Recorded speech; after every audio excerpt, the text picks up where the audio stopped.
And you know those teams. Mm-hmm. You can see the difference. You know the teams when, for a long time, your alma mater walked on the field. Yeah. And it was like, Bama's here. For a decade. Yeah, Bama's here. At least. Let's go. I remember in the Pete Carroll years at SC, it was like, okay. So we've seen that in our college. Absolutely. When I was here, not that we won a Super Bowl, but there was, like in 99, we expected to go out there and, like, this is who we are. And there were several times we had good football teams. And that's where this team should be and how they should view it. When it's done right, like I said, it doesn't mean you're complacent or you look ahead and like, we got this in the bag. Just the opposite. It actually makes you want to invest in the process even more because you understand to be who you know you are and you are supposed to be, it takes preparation and everything that goes into it. So it'll just come to some of the things I was thinking about this weekend, watching football, being at the game last night. And I'm excited. I'm excited about the second half of the season and going down the stretch. Pete Prisco, CBS Sports senior writer, with us now. We've had some early tech things, but we're past that now, Pete. And welcome in on this Monday after the bye. I know, unlike Tony and I, you had to work all weekend long. How are you? I worked. Well, you know what the highlight of my weekend was, though, JP? Watching the USC quarterback cry. The USC quarterback crying was the highlight of your weekend. Why am I not shocked by that at all? What is that? What was that, Boselli? Your quarterback cried. His mom held him, and he cried like a baby. Pete, he's an emotional man. That's okay. That's a sign of strength in today's world, Pete. Yeah, well, look, I get emotional too. And you get emotional when the refrigerator doesn't have a food in it. What are you trying to say?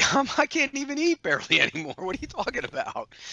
That old me, maybe, but you know what? The old you, too. So I don't know what you're talking about.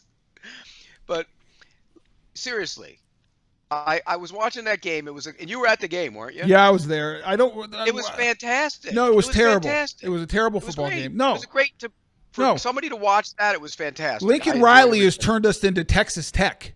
What? Yeah. Yeah, we're Texas Tech. How?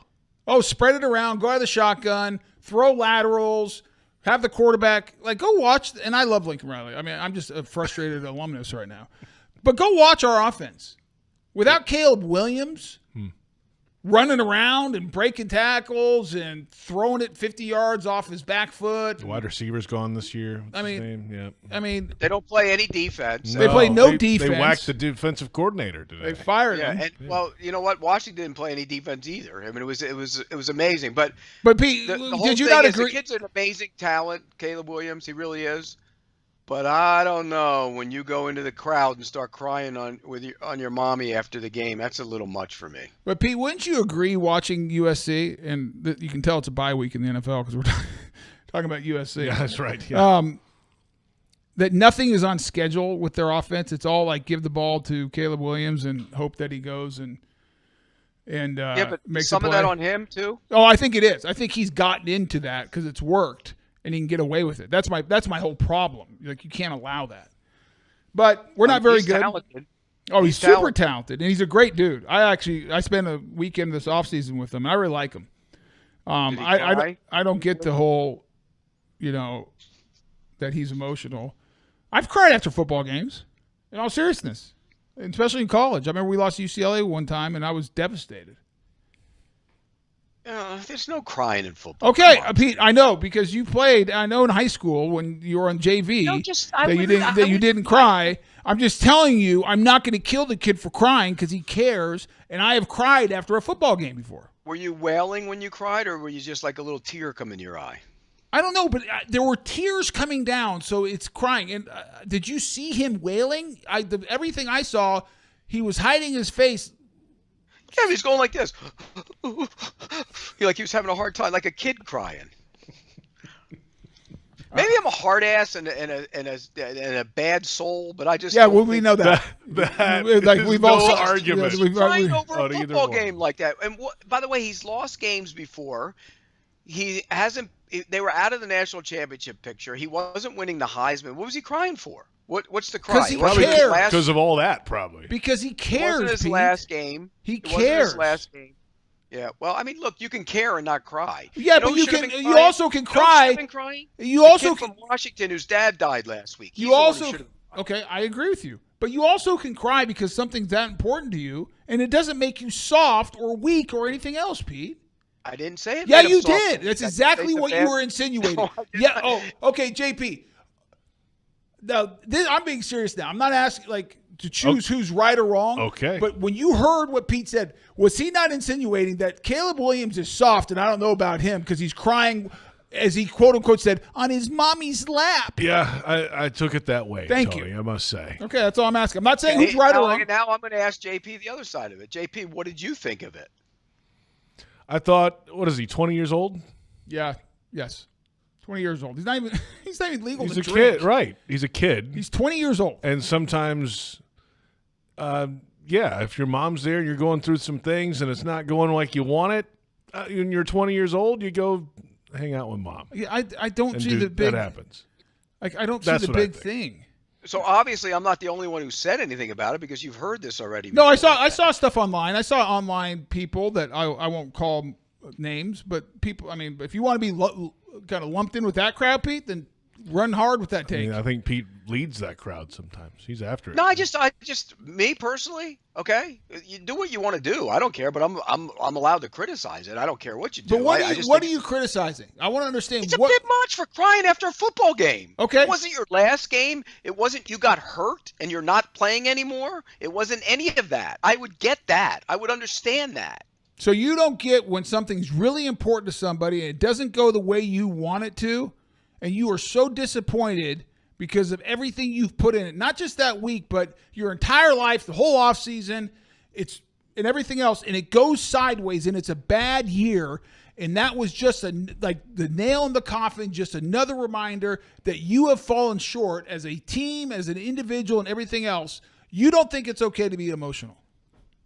You can be emotional, but I don't think you need to. You don't think you should wail cry? like a Okay, baby. then I do. Maybe you're tougher than everybody, Pete. No, it's not. To me, No, it's I'm not not tougher than everybody. I'm not tougher than. Then what Caleb is it? Williams. What are I you trying to promise say, that. Pete? Because here's the thing, Pete, in all seriousness, I have been in that situation, not as a quarterback, but as an offensive lineman, huge game, and you put everything into it and it doesn't work out. And you know what? Part of the tears are because you feel responsible, that you could have done more. And I've cried. Did you cry in any NFL games? No, I do not believe I did. You got callous as you got older. No, I wouldn't. By the way, I've seen guys cry after a game. Mm-hmm. I'm okay with that. I don't If think you're I don't think injured, anything. I don't I think just- anything less of them. You know what? I No, probably I did just- cry after I blew my ACL out and missed the playoffs. In That's 99. different. You can do that. You got hurt. Well, but You if can you cry. lose a game, that's like what's the? I mean, They what's were the? eliminated from playoff. They weren't going to the playoffs. It wasn't like a game that eliminated from playoff It competition. was or on anything. national television against one of their rivals He on played home his ass off. on homecoming weekend, but it wasn't enough. Hey, Pete, have you met Caleb Williams? I have. No. I've spent a weekend with him. I think he's a great dude. I think he's a heck of a talent. He's a heck of a I talent. think I'm he's not a- going to say he's not. I think everything I've heard about the guys on that team love him, so I think he's a good leader. I guarantee you, Tony, that's a red flag in the scouting community. Well, great. Then you know what? I hope a bunch of people pass on him because whoever's going to get him, I think, is going to get a rock star. Now, do I think he's playing as well as he did last year? No, I think at times things are too off schedule. Mm-hmm. I think he makes things off schedule that don't have to be.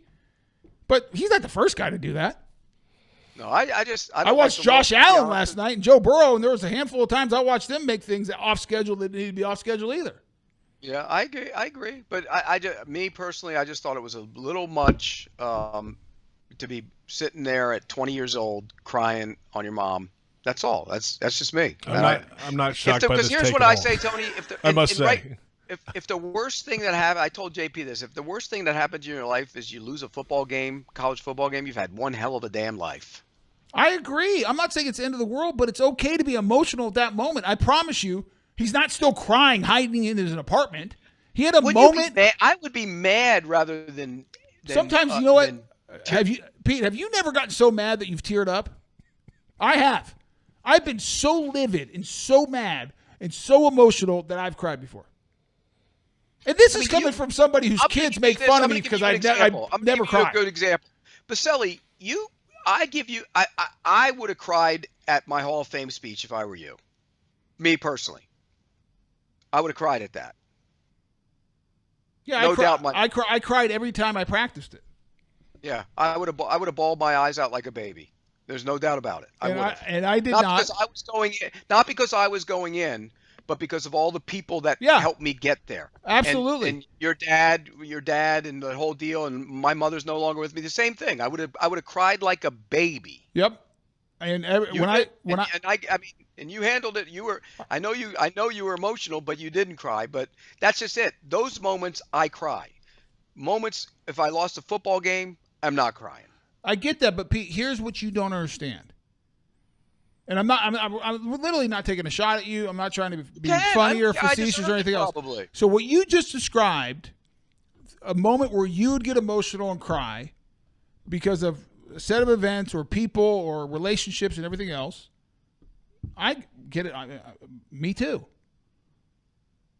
However, that same feeling you have in those moments, I'm telling you, as somebody who's participated and competed at the highest level, there are moments where you feel that same emotion because it's so important to you.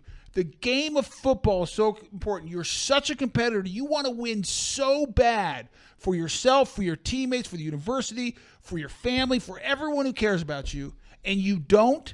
It's that same feeling. And you get emotional. But I never cried. Like, even as a kid, like when I was a kid and I competed, I didn't cry over losing. I never did. But here's the thing. How about you just recognize everyone's different? Yeah. You know what? What are we doing? You just said it. I'm being different by criticizing them for doing it. It doesn't fit into so my. So would it be okay if would you? I guess my problem with this all, and we can end it because yes, please. We need to move on. Hey, Jaguars. Yeah, this is Jaguars. Well, maybe somebody will cry this week if the 49ers win. They're not going to win. The Jaguars are going to win. Guaranteed lock. I haven't locked it yet, but just wait for it. It's coming. But my whole point is, just because you don't understand it doesn't mean it's okay to criticize it. Because what if someone watched you get up and start crying about something that was important to you and sat there and mocks you on Twitter and everything else and basically insinuate, because this is what you did, that he was soft and it's not like what he should do is and it's going to, quote unquote, you said it's going to hurt him in the scouting community. For what? Because he cares too much? We criticize these kids for leaving early and not being dedicated to the cause and not caring. And this guy obviously is dedicated and cares enough to be into it. And I'm sorry for everyone listening. Yeah. This is our last point. And I apologize, but the reason I am not letting this go, because it actually really bothers me. In all seriousness, it bothers me. Not just because it's my alma mater, it's Caleb Williams. I will take it to the NFL. I am so tired of people like criticizing players because they act emotional on the field, get a penalty, or do something silly. I'm not saying it's okay what they did, but absolutely killing them. And I'm like, wait a second. These are the same guys you criticize that don't care enough and don't have enough emotion or are just in it for the money. Like, you don't get it both ways. So pick. That I would agree with 100%. You just did exactly what those people do. No, No, you kind of did. No, not a penalty. Not getting emotional. Let's go on. Let's go. Let's move on. It's over. Falling. No one cares about this except for me. The Jaguars were off on Sunday. Obviously, you can tell by the last 15 minutes of this program. But the Jaguars did do some business at the trade deadline. Yes. They brought in Ezra Cleveland, a guard from the Vikings, and Doug Peterson, the Jaguars head coach, asked about it today on the media Zoom call. Definitely a lot of different scenarios out there. You look at pass rushers, maybe even defensive backs, and you look at O-linemen, and obviously Ezra is somebody that can come in and really provide the necessary, backup guard, very capable, smart, talented, left guard. And, he played some right guard his rookie year and been primarily left guard since, and just a good value for us and really solidifies an offensive line that, is already pretty good. So the plan is for him to start off as a backup? Yeah. Walker Little is the left guard. There's no. I don't want to. I want to be as clear as I can. Walker's the left guard. That's been communicated to everybody. Cam's the left tackle. So that's our plan. And that has never changed. So there you have it from the head coach earlier today. Walker Little coming back off the knee issue he had in the Buffalo game in London. That sounds like it's good to go. So he is the starting left guard. But Cleveland in. I think he's got 1 year left on his deal, Pete. So this is the last year of his deal. Yeah, this is it. Yeah. So basically what I think this is, they brought him in as insurance, if one of those guys goes down. If, Cam went down, they can move Little over and put Cleveland in or whatever. If Harrison went down, you want your offensive line to be solid when you make the stretch run. That's what this is. And this is the and part of it. If Cam walks off into the sunset next year because they don't want to pay him and they move Walker Little to left tackle, well, now you have your left guard because you could bring him back on a deal far less than what you're paying Cam Robinson. So it gives them flexibility. I like the move. I think it's a good, solid move. I wanted another move. I think they should have made another move on the defensive side of the ball, but I do like the move. Pete, I would add one more. I agree with you, everything you just said. I think – because actually when the trade was made, I was like, are they going to make Walker Little back up? Yeah, there's something wrong with his knee that we don't know about. I don't know. Right. That's what I thought too. Interesting. But hearing Doug say that clarifies it. I like the move, whether they brought him in because there was some other issue they knew about or they were thinking about it differently. I like it how Doug's talking about it. He's going to be backup. I agree with Pete on the two scenarios, or the two main points he made. Down the stretch, you need depth. Who knows what happened, and you can never have – and Pete and I talk about this all the time. We disagree with on a lot of things, but we agree 100% on this. You can never have enough big men. Ever have enough big men. It just – they don't grow on trees, and there's not a lot of them out there. Particularly in this era now with the way those pass rushers come after you. Yeah, I mean, you could just – well, they're valuable. And I thought it was interesting. If you noticed, I think Doug mentioned the three most important position groups besides quarterback. When you think about a trade, what do you say? O-line, pass rusher, corner. Stop the quarterback, protect the quarterback.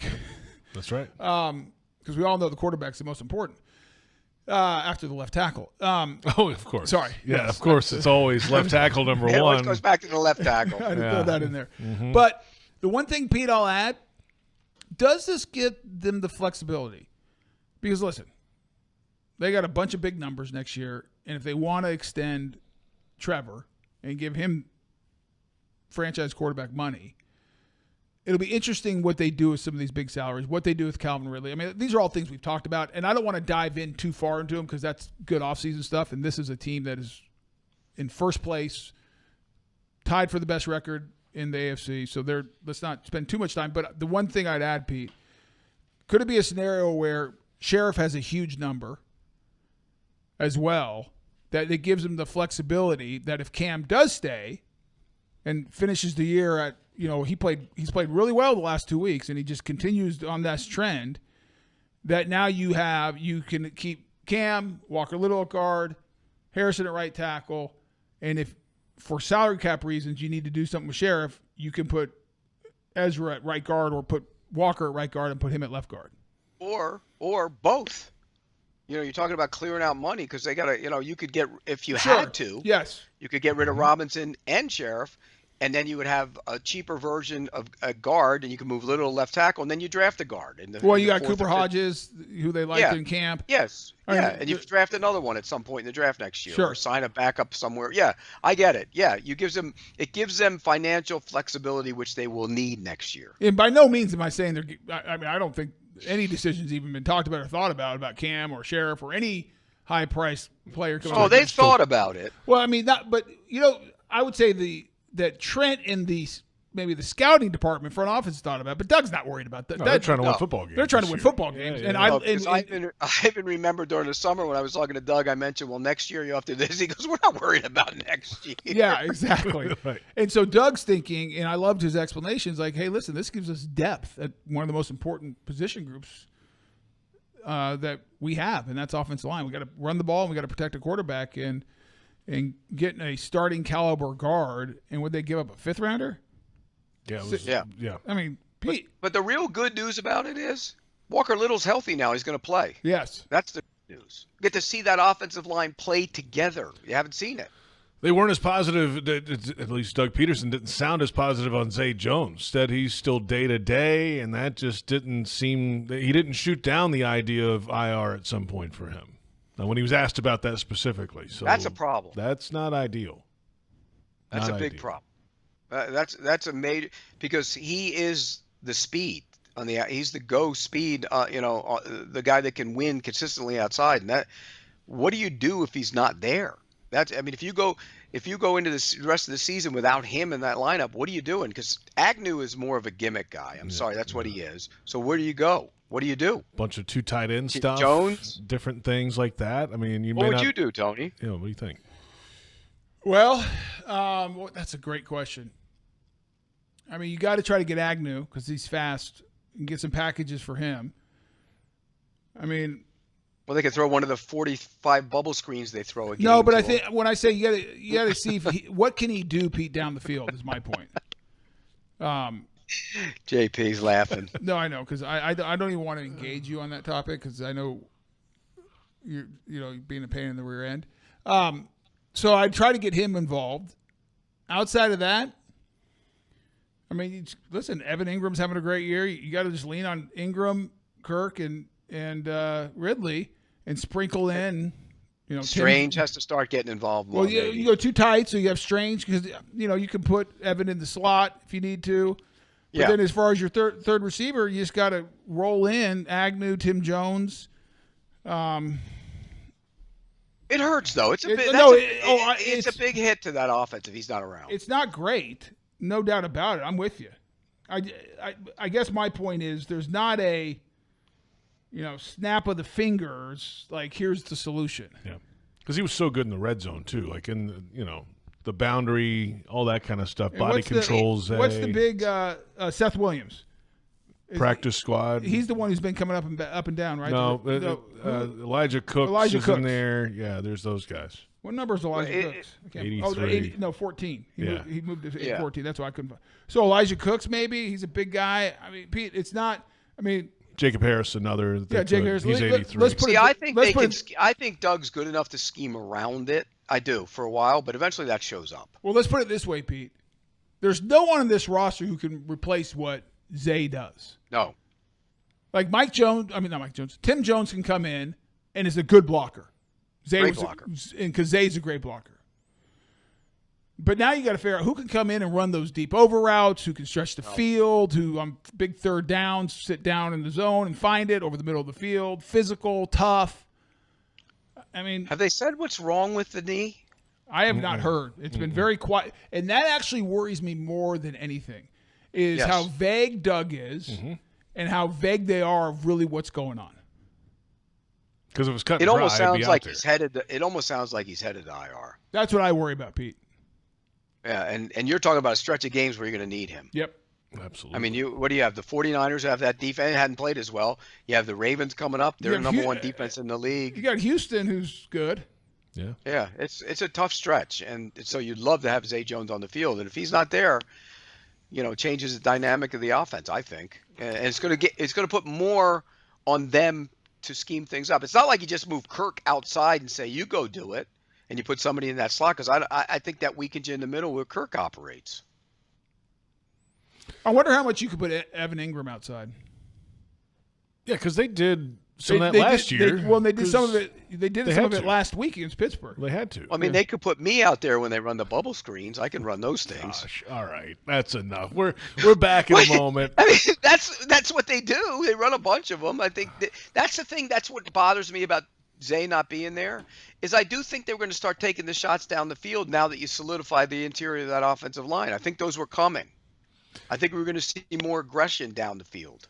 Why are you shaking your head? This is one of those days with Pete. That's why. It's factual. Am I saying anything that's not factual? No, let's go over this. He killed the college kid for crying after the game. Right. Basically questioned his toughness. Yep. No, I didn't question his toughness. You did. Yeah, you did. Yeah, you did, Pete. Absolutely. Question absolutely mental fortitude. Okay. Question his toughness. He has now said 77 times on the show all they do is run bubble screens. I can run a bubble screen. I could do the bubble screen. I could do the bubble screen. I mean, literally, we're going to have a counter of how many times Pete says that. Well, you're laughing when I say it, so you agree with me. I was not laughing, Pete. I was shaking my head. I was shaking my head. JP. I've spent 35 years reading you, and I know when you agree with me. Okay? And now you're a psychiatrist too. That's amazing. He's a mind reader. How about that? And JP wasn't even JP wasn't even laughing with you. He was laughing at you. Yeah, that's he different. might have been because his dad probably told him to. But you, different. on the other hand, I read you. We're back in a moment. Do we have to? Maybe. We'll see if we make it out of this break. Can we get a power outage again? I don't know. We're back in a moment. Plenty ahead. We'll hear from Travis Etienne, Jaguars running back, coming up. We'll hear from Josh Allen, Devin Lloyd. Plenty ahead on this program on this Monday coming out of the bye week. And if you're looking for the MVP of the truck game, look no further than Ford F-150, loaded with impressive capability and designed to dominate work, play, and everything in between. This truck makes tough look easy. Your local Ford dealer, proud partner of the Jacksonville Jaguars, and it's Jaguars Happy Hour presented by Jet Home Loans.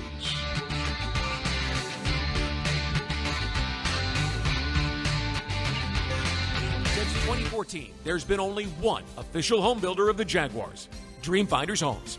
With quality-built homes and a speedy move-in process, we're in 20-plus communities in the best locations across Northeast Florida. Dreamfinders Homes is everywhere you want to live. So get off the sidelines, Jags fans, and get into the game. Let Dreamfinders help you navigate your home purchase and offer great interest rates. Visit dreamfindershomes.com for all your move-in ready homes and step up your game.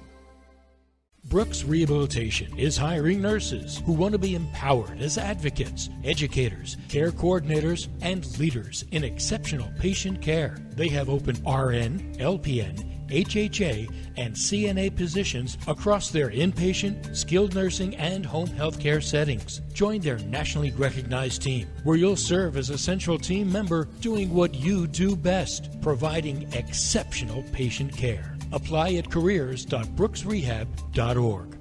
Frank Frangie here. When you want barbecue in Jacksonville, you want Bono's Pit Barbecue. You can find Bono's locations all around town and on game day at Everbank Stadium, because Bono's is the official barbecue of the Jacksonville Jaguars. Over 70 years of authentic Southern Pit Barbecue. We are the local barbecue joint in BBQval for generations of people in Jacksonville. Go to bonosbarbecue.com to learn more or call 904-880-8310 today. And remember, if you don't see a pit, it ain't legit. Your hometown gate now has more ways to save. Introducing My Gate Rewards, a new loyalty program with member-exclusive savings and fuel discounts. Earn points on in-store purchases, take advantage of special offers, and save on products you love. Score free coffee, fountain drinks, pizza, and soft serve with Gates frequent shopper clubs. Then use your points on savings at the pump. Download the My Gate Rewards app in the App Store today or ask a store associate for more information. Go from good to Gate. Jaguars fans are gearing up and saving big at Fanatics.com. The world's largest collection of officially licensed fan gear from all the leagues, teams, and Jaguars players you love. Shop the most trusted brands, exclusive designs by Fanatics, and autographed collectibles from today's biggest stars. Join Fanatics Rewards today and earn fan cash on every purchase. Shop now and get today's special offer. Fanatics.com. Officially licensed everything. Are you ready to elevate your tailgate experience, Jaguars fans? Citrus Distillers, a proud partner of the Jacksonville Jaguars, is excited to announce the 2023 Jaguars Limited Edition Whiskey Bottle. Now available at Total Wine and other participating retailers. Elevate your tailgate experience, Jaguars fans. The 2023 Jaguars Limited Edition Whiskey Bottle. Duval! Having this success right now is to, know why I'm having success and focus on that. It's like we all want to focus on the end goal, but it's the process, is the fun part. It's to know what you're doing throughout the week to find a way to be successful on Sunday. That's the part that I want to chase. That's the part that I'm happy about. So if I continue to do that individually, the outcome is going to be the outcome. And like I said, man, not to get too high, I've been on this team where we won one game. I've been on this team where we won 3 games. So right now we're halfway through, and I've been on a team where we lost 5 and then won the rest. So it's like we're at a position to where we are successful, but if we don't come in with the same mentality, we can lose for the rest of the games. And that's something that we don't want to do. It goes back to leadership. It goes back to myself. It goes back to Foye. It goes back to Roy. It goes back to KC. It's just a trickle-down effect on how well can we handle this. Josh Allen, Jaguars outside linebacker. We'll find out in the next couple months if the Jaguars can handle this. And it's Jaguars Happy Hour presented by Jet Home Loans. J.P. Shadrick with the Hall of Famer Tony Boselli in the Miller Electric Center in the Hyundai Studios. Pete Prisco is down in South Florida. The Jaguars are 6-2. They've won 5 straight. They're coming off the bye week. The San Francisco 49ers come to town. It's a 1 o'clock kickoff at Everbank Stadium. This Jaguars defense led by Josh Allen. 9 sacks this year. And all over the place with quarterback hits, impacting things week after week on defense this year. Starts there. He's been great. I mean, he's been a game wrecker. Yes, he has, Pete. He has been. He's been a game wrecker. Kudos to him. When are we doing our halfway MVP? Is that second hour? We're going to do that in the second hour. Okay. Yeah, coming up in just, probably about 15 minutes. Might be a little sneak peek who mine might be. Oh, really? Maybe. Oh, okay. It's down to 2 guys. But Josh Allen, he's been great rushing the passer, especially the last 4 or 5 games. I mean, on this win streak, he's been outstanding. He got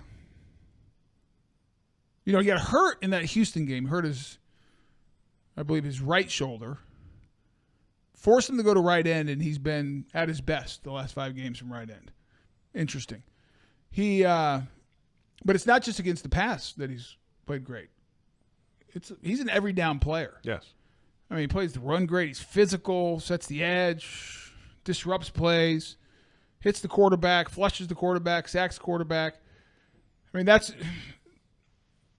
Basically he is being who we were hoping and asking him to be. Yes. All offseason the talk was, where's the pass rush going to come from? I know some idiot said they were going to get him and Trayvon Walker were going to get 23 to 25 sacks. I'm not sure who that was. You know what? You know what though? They're creeping up. You might get that. They're creeping up there, Pete. What are they at? 12.5 right now? After 8 games? Yes. Yeah. Yeah. I think he's been. We also said if we got the 25, Tony, they were going to be in the Super Bowl. Well, you said they were going to be in the Super Bowl no matter what, and I'm hoping you're right. I did, but you said they would be there if they got the 25. Yeah. They're 12.5, halfway home. You know the interesting thing about the pass rush? How many sacks does the interior of the Jaguars' defensive line have after 8 games? Don't look, JP. I've got it right here. Don't look. Close it. I'm going to say 1. Okay, you say 1. Pete, how many do the interior of the Jags' defensive line, how many sacks do they have? I'm trying to think of who had one. Do they have none? It would be 0.5. 1/2 a sack. Roy Robertson Harris. That's right. He had a half sack in week 6. Yep.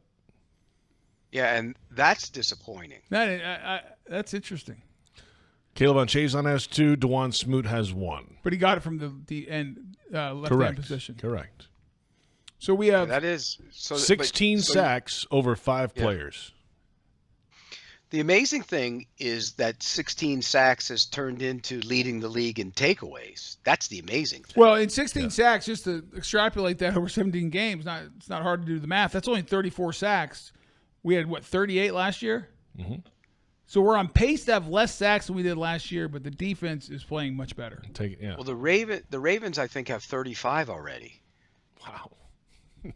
Gosh, how many did they have yesterday? 4. I was going to say, that was a good day. But that's why when we sit here and we talk about pass rush, it's an okay pass rush from Josh Allen. It's a great pass rush from Josh Allen's standpoint. From everybody else, it's just not happening. Yeah, where do they? I mean, I wonder where and JP, you have this, I know. Oh, yes. Where do they rank amongst the rest of the NFL on team sacks, total sacks? In sacks, let's go defense, NFL, sacks. The Jaguars, the Ravens are number 1 at 35. The Jacksonville Jaguars are 30th with 16. Only the Giants and Bears have fewer. Now, there's a couple teams that now have played one more game than us. Yeah, that's how it works. But yeah, I mean, Pete, we're not average. We're at the bottom of the barrel. No. I'm saying Josh Allen's been fantastic rushing the passer. The rest of the guys have been below average on that. Yes. Jaguars are tied for second in the league in passes defensed. The secondary's been playing outstanding. Outstanding. Secondary's been really good. The ball's in the air, really good, which was a little surprising when he mentioned defensive back. I mean, when he said that. I actually have 3 guys who are up for my defensive MVP. Wow. Be a tough selection. When I think about it. You mentioned the Ravens, and I don't know how many sacks this individual has, but if you've watched the tape, and Pete, I know you've watched more than I have. I know where you're going with this. Clowney is really, he's a problem. He's really disruptive. You want to guess how many he has? I have probably not many. He has like 5, I think, doesn't he, JP? He has 3.5. Yeah. But he's been Tony's right. You watch that tape, he's disruptive as hell. 11 quarterback hits. Yeah, I mean that's a lot. Okay. And now I'm going to give a guy that I think Chuck Smith a lot of credit, Tony. He's their pass rush coach now. Oh, is he really? Year. Yeah. Oh, so he went, wow, good for Chuck. By the way, he's a guy that had nothing but great respect for you in the whole Hall of Fame process. Yeah, we battled each other. Yeah. And Chuck is now their defense. He had that camp and that clinic that he worked on for years and kind of helped guys. Now he's a defensive line coach. And you're getting a lot of guys who aren't great, but Van Noy is on that defensive line rushing the pass. I picked him up off the scrap heap. And I watched him, and he's rushing the passer like a maniac. I'm like, where'd this come from? He's got 5 sacks.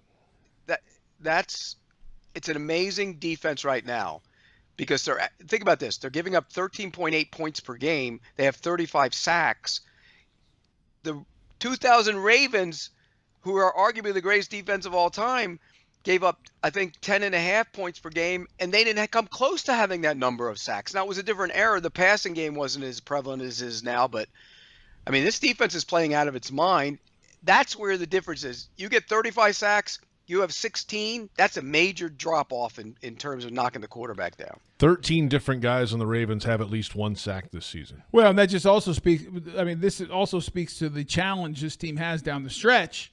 Tough bunch of tough opponents, one of them being the Ravens on Sunday night. You talk about a great game. Let's hope everyone stays healthy on both sides, and hopefully both are in first place. And by the way, Tony, real quick, you mentioned interior pressure.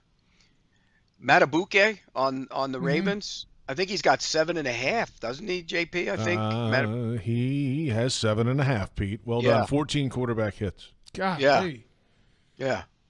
I've seen a little bit of them. I'm like, holy cow! And the one, because he's not traditionally been a great pass rusher. I always thought he was a disruptive player, but Clowney is. But Van Noy was on the street. Both those guys so was Clowney. Both those guys are balling right now. Is that part of the system they're in up there, though? They can just kind of roll right into that group that's already established? No, because Mike McDonald's a good coach. I think they have a good defense coordinator, and I didn't know this, but Chuck Smith, is a good. I don't know if he's a good coach. I mean, he was a really good player, Pro Bowl player, could rush the passer. The dude knew how to rush the passer.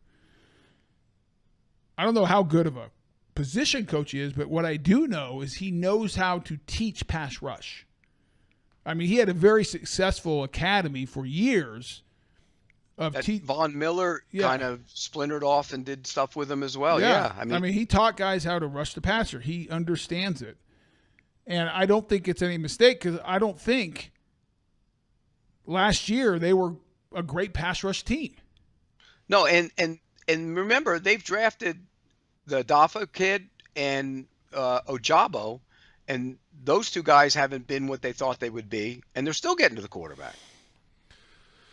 They're taking the ball. Geno Stone has 6 interceptions. The safety. Yeah, he's playing out of his mind. Well, when you get 35 sacks, they're throwing it up in the air. Right. Get rid of it. By the way, one thing, and I know we talked about this last week, and Tony, when you left, you had bought in on getting the pass rusher. Well, they didn't get one. Nope. And I thought they should go get one. I really did. The more I thought about it, the problem is they couldn't go get those guys for the price that they got them for because they didn't have those picks available. So there's a flaw in plan to begin with.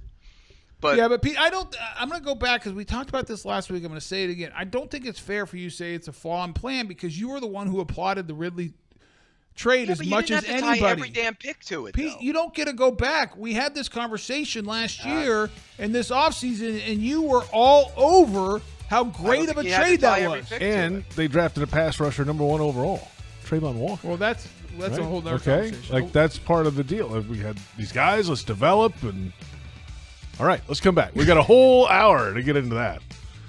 There he goes. He's going in on Trayvon. We're just getting started. Second hour coming up. We will get the Fanatics fan questions and much more. What a day. Pete's on one today. It's Jaguars Happy Hour presented by Jet Home Loans.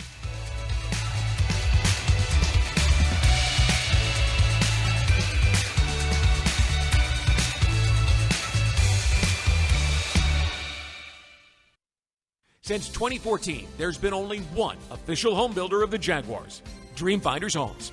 With quality-built homes and a speedy move-in process, we're in 20-plus communities in the best locations across Northeast Florida. Dreamfinders Homes is everywhere you want to live. So get off the sidelines, Jags fans, and get into the game. Let Dreamfinders help you navigate your home purchase and offer great interest rates. Visit dreamfindershomes.com for all your move-in ready homes and step up your game. The kick is up. It's good! Score winning sub deals this Jaguars regular season at Firehouse Subs. Get 2 medium subs for just $10 after any game when the Jaguars kick a field goal of 40 yards or more. It's a bold deal for the bold city. Sign up at firehousesubs.com/field goals for Firehouse for offer details and to automatically receive this offer when you use your Firehouse Subs rewards account. Redeemable only at participating Jacksonville and Orlando area restaurants. Only available on the Firehouse Subs app and online ordering. Tackle your marketing needs with Kessler Creative. Providing direct mail services for more than a decade, Kessler has a wide range of services from small mailers to large banners and signs. Draft Kessler as your first pick to receive the best targeted mail list. Elevate your business and be on the winning team with Kessler Creative. Kessler Creative. Results-driven marketing and proud partner of your Jacksonville Jaguars. As the official supermarket of the Jacksonville Jaguars, Publix is helping fans gear up for game day with the limited-time Jaguar sub. Piled high with hot deli chicken tenders, boar's head bacon, cheddar cheese, coleslaw, and barbecue mayonnaise on a white sub roll. The Jaguar sub is an easy, delicious meal for any fan. Make it an ultimate game day by ordering the Jaguar sub online for in-store pickup. Publix, where shopping is a pleasure. Hello, I'm Dan Fields. If you're in the market for a full-size 8-passenger SUV, look no further than the Defender 130. And with the Defender 90, the 110, and this 130, there's luxury in the right size for everyone. Right, Sammy? Plus, when you buy or lease from Land Rover Jacksonville, you'll become a member of the Fields Amenities Program with complimentary loaners, car washes, our cafe, and much more, all at no charge. It's time for sunshine and summer showers, so it's more important than ever to make sure you call Crystal Clean for all your waterproofing needs. Waterproofing can extend the life of your building by keeping water outside where it belongs. And that Florida sun can speed up your business's paint job. Crystal Clean's painting services can bring your building back to life. From waterproofing to painting, schedule Crystal Clean today. Call 904-220-3337 or go to crystalclean.com. You don't have to worry when it's crystal clean.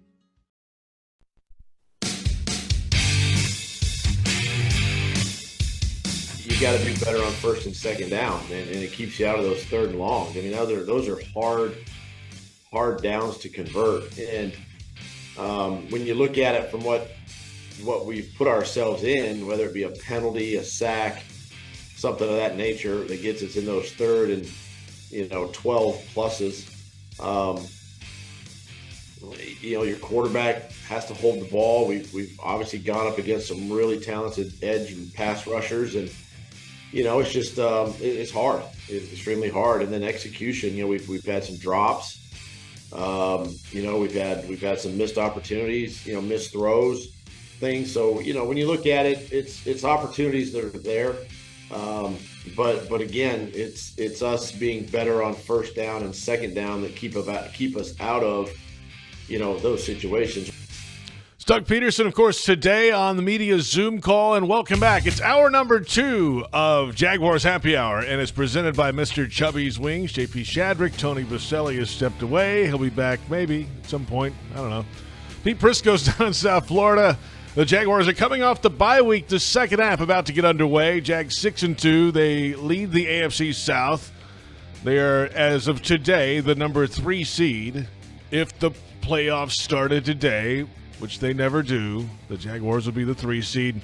3 of the next 4 games are here at home. The 49ers, the Titans, and then at the Texans, and then home against the Bengals on Monday Night Football. The health of the team, Doug Peterson on Monday discussing a little bit of that. Walker Little ready to go. He is the starting left guard, even with the trade to acquire Ezra Cleveland from the Vikings. He is the backup. Walker Little will start at left guard. The cornerback Tyson Campbell should be good to go off a hamstring. Andre Sisco as well. The question mark, though, is Zay Jones. Day-to-day, he apparently got a workout in today. It's players are around the facility. We'll see how that responds moving ahead, but that just didn't sound overall the tone very promising from the head coach in the short term. We'll see what happens. He can day-to-day means day-to-day. He could tomorrow have a different day. Aren't we all day-to-day? Yes, we are. We need to be. Yeah, it's good. Did I not make it underneath? You're great. When they said he got a workout in, did he get a lift in, or what are they? I don't know. Yeah. I love the vague answers. Oh, he got a workout in today. Dude, that's what coaches do, Pete. How long have you been covering this game? Are you a rookie? You gonna cry about it, Pete? Oh, got him. No. I'd pester him to answer the damn question. That's what I would do. Cry about it? Wow, JP taking shots. It's an easy one. Point JP. If you've just joined us, it's hour 2 of Jaguars Happy Hour. And Pete is on a roll today, I must say. I'm not on a roll. I take shots at the bubble screens every time we're on. Okay, well, that's the second of many things you've talked about today. You've crushed the USC quarterback for crying after a tough loss. For caring too much. And staying and helping his team. Question his toughness. And fighting through adversity and trying to deal with it. Yeah, you did. Yeah, you did. Yeah, you did. Question his mental fortitude. You said, how many bubble screens a game do they run? The Jaguars? You're all over that. He said it 77 times. 77. Around that. The pass rush thing, you've been on that for a while, right? You started it on Trayvon Walker just before the break. I don't know what you're talking my favorite about. is all of a sudden Pete is now criticizing the Ridley trade. Right.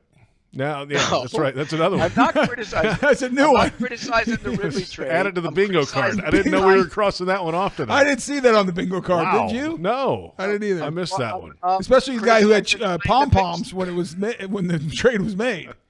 It's a great trade getting Ridley. You probably should have tied 3 picks to it. You don't get to have it both ways. 2020 hindsight. You got to pick. Pete, did you like the trade or not? How many trades have you heard that have 3 draft picks tied to them, Tony? Pete, I don't know. I'd have to go look and study the history of the NFL. But I'm just, Pete, that's not the point. The point is, when the trade was made, I remember being on the show and going through what we gave up. All right, 4th, based on this, a 3rd, based on this point in time, and a 2nd if we sign him to a new deal. Mm-hmm. And you, quote unquote, I love it.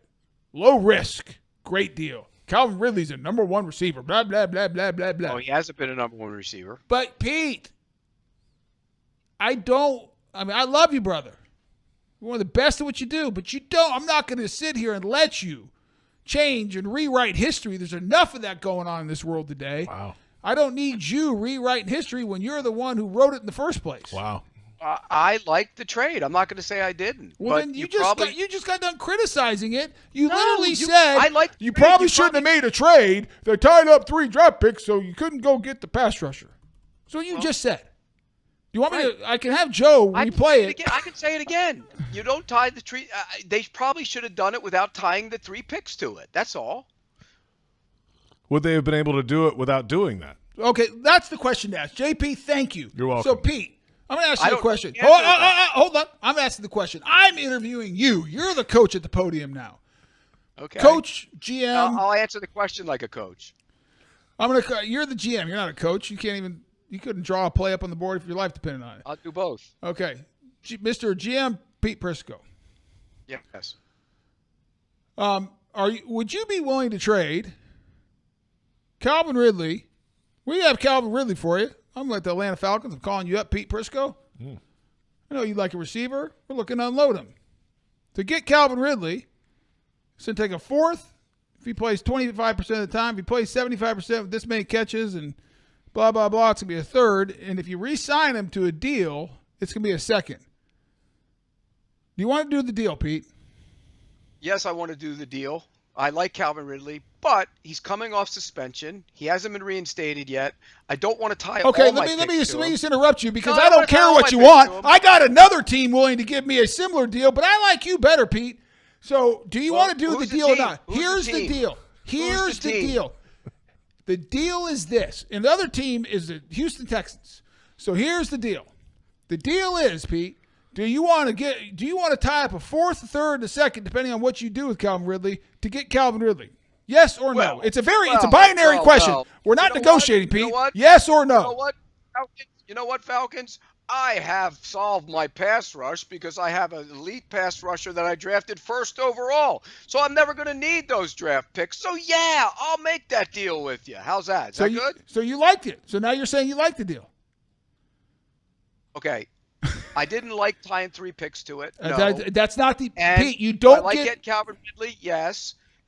But here's the other one. When we liked that deal, we also were assuming that the first overall pick would be a better pass rusher. That was my point when I brought it up to begin with. Here's my point.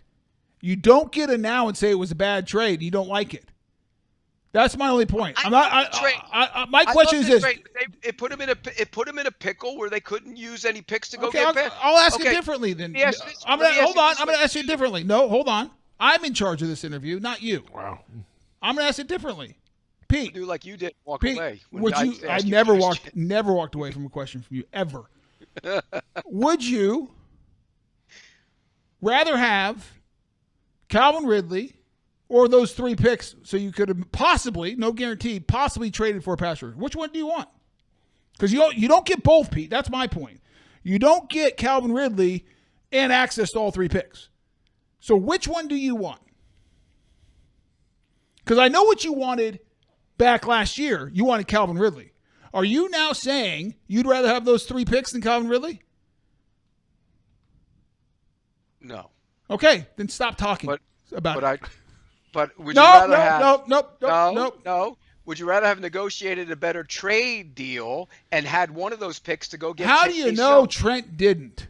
How do you know the original deal wasn't for a guaranteed 3? What it is. No, how do you know it wasn't a guaranteed 2 or 3? It was a guaranteed 2 and 3. How do you know it was a 2 and 3? And Trent, hold on. If it was a guaranteed 2, then they would have been able to use the 3 and the 4 to go get a pass rusher. Is that a good deal? Let me ask you that. On the surface, was it smart to tie the 3 picks up to whichever one you give up for him? Was it smart to tie all 3 of them up to get him?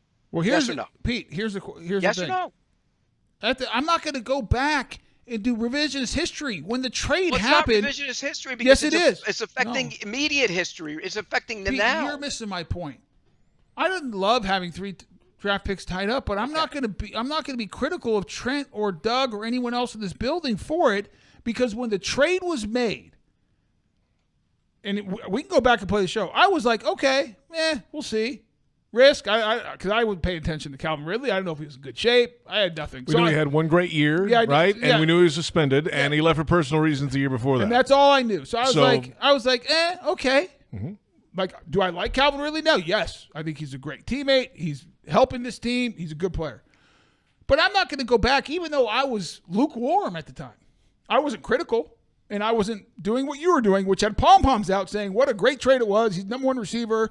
I didn't have pom-poms Teal, out. they're on your shelf back there. Teal I pom-poms. said he had a hell of a he was a hell of a I mean, player. that's JP. Did he have pom-poms? No. Yeah, he might have had a little. Okay, so There pom-poms. were people in that building who had pom-poms out when I was there for camp. We were comparing them to Jimmy Smith and. Well, that's it. No, those weren't pom-poms. That was the whole cheer squad. That was doing like whole- pyramids and backflips and everything but, else. But song the girls, bottom line everything. is, I mean, this the whole franchise thing. would be better off not tying those 3 picks and sending a second for Chase Young and having both of them on the roster. So right now, that wasn't Pete. You don't get to do that because that wasn't the trade that was offered. So here's the question: Would you Well, then they rather? got fleeced. Would you rather have all access to those picks, all 3, but you don't have Calvin Ridley on your team right now? Why wouldn't you? You could have just made it a straight 2 for Calvin Ridley. But couldn't you? that's not the deal. That's not the deal, Pete. You can live in your fantasy football world and make it up as you go. That's right. This but is Madden. This isn't like Well, Pete Prisco's reality. I get to do whatever I want. let me Hey, ask you this, maybe if though. I trade up and only wait. give up, What- a 7th rounder, what's but I the get to best the thing- first pick, I can take what's this the guy. best thing- Woo! You're like every other guy in their basement doing mock drafts right now. It's driving me crazy. What's the best thing that the Falcons are going to get out of Jacksonville for Ridley? Right The best now, a thing. 3rd. But if they re-sign him, they're going to get a 2. Yeah, but right now it's a 3rd. Yeah. Okay, but let's just assume you did the deal for a straight 2 if You you can't- wanted to. Can't assume that.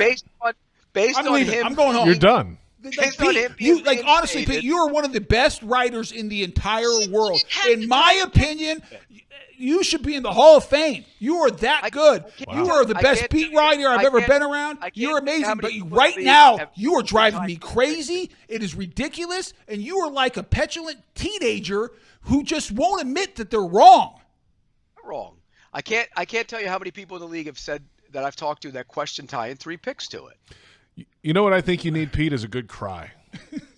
Cry it out. Well, you know what? That's what I if think. their pass rush ends up with It would help you. 22.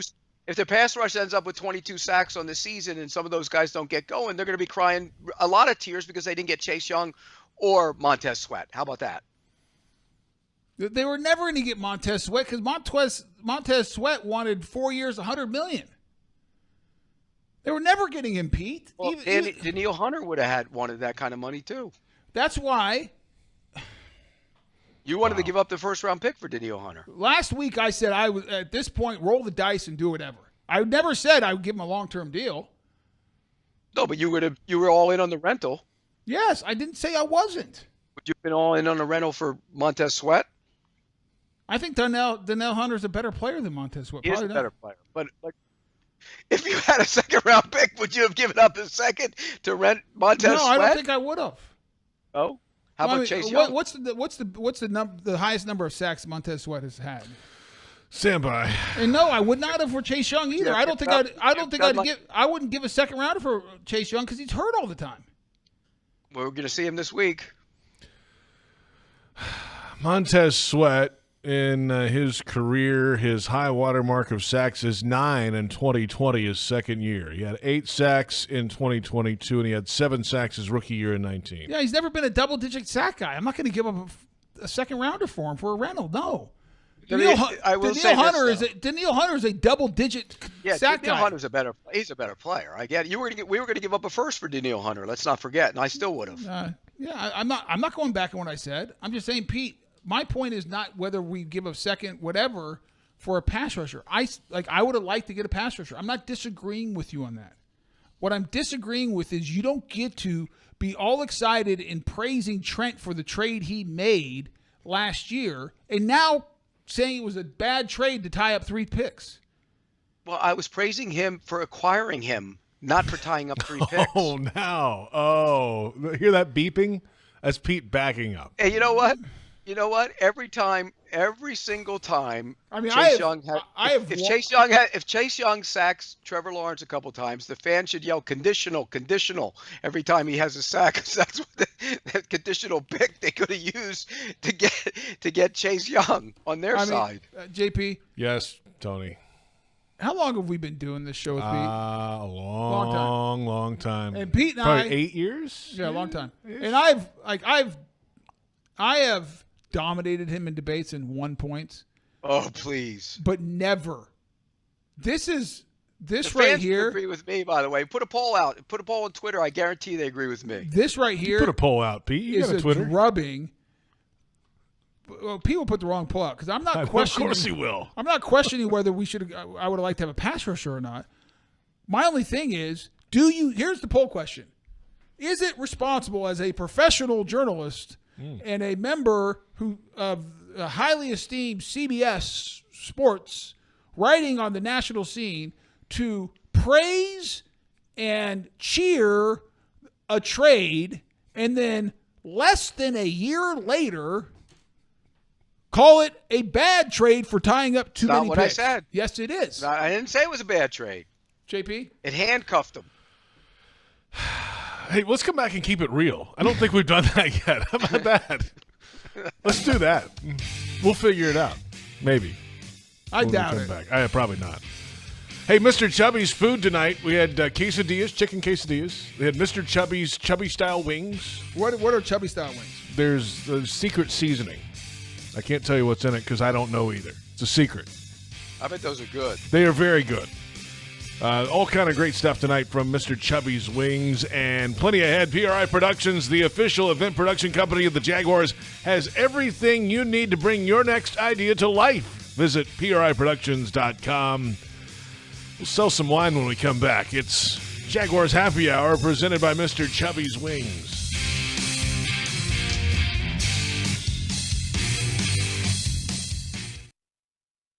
Mr. Chubby's Wings is a whole lot more than just wings. Craving the ultimate game day experience? Look no further. Swing by Mr. Chubby's and indulge in the biggest and best wings in town, all while soaking up the lively atmosphere with fellow sports fans. With plenty of game day specials and locations on the West Side, Fleming Island, Ponte Vedra Beach, and new this season, Everbank Stadium, they're here for all your game day needs. Mr. Chubby's Wings is a proud partner of the Jacksonville Jaguars. Mr. Chubby's Wings, before the game, after the game, and during the game.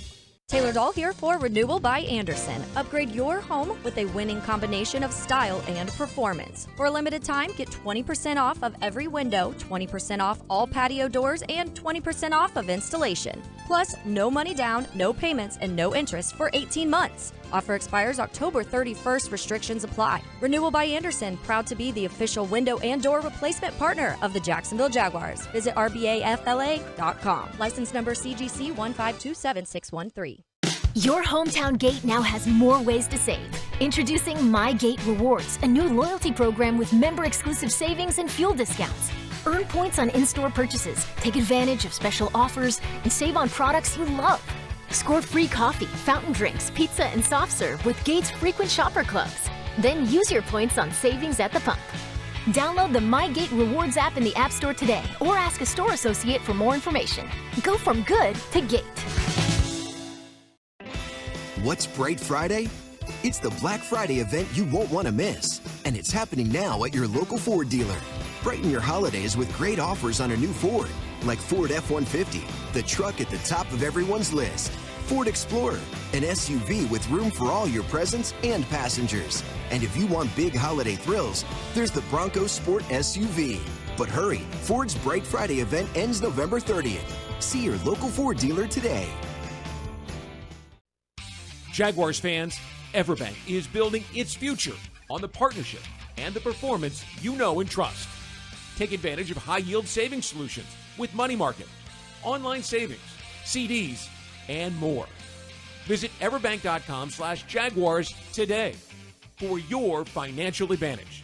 Everbank, member FDIC, and the official bank of the Jacksonville Jaguars. As the official ticket marketplace of the Jacksonville Jaguars and the NFL, Ticketmaster has a wide selection of tickets available for every game. Whether you're cheering on the Jaguars at home or away, Ticketmaster has you covered. With Ticketmaster's interactive seat map, you'll get a 360-degree preview of your seat so you can make sure you've got the best view of those pivotal plays. Plus, the Ticketmaster app makes it easy to sell or transfer tickets if your plans change. And mobile tickets make getting in on game day a breeze. Find tickets today at Ticketmaster.com/Jaguars. That's Ticketmaster.com/Jaguars. Those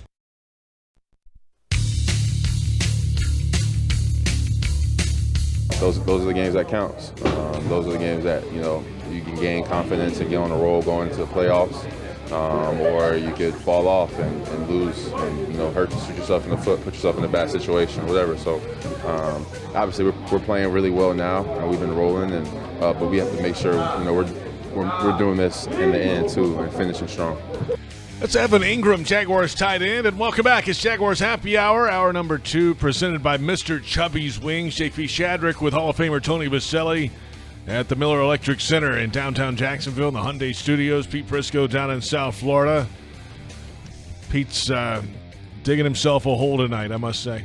No, I'm not. Yeah, kind of are. People agree with me. Do they? Yeah. Do they? Hey, by the way, Evan Ingram is one of those guys that always seems to have the right perspective on stuff.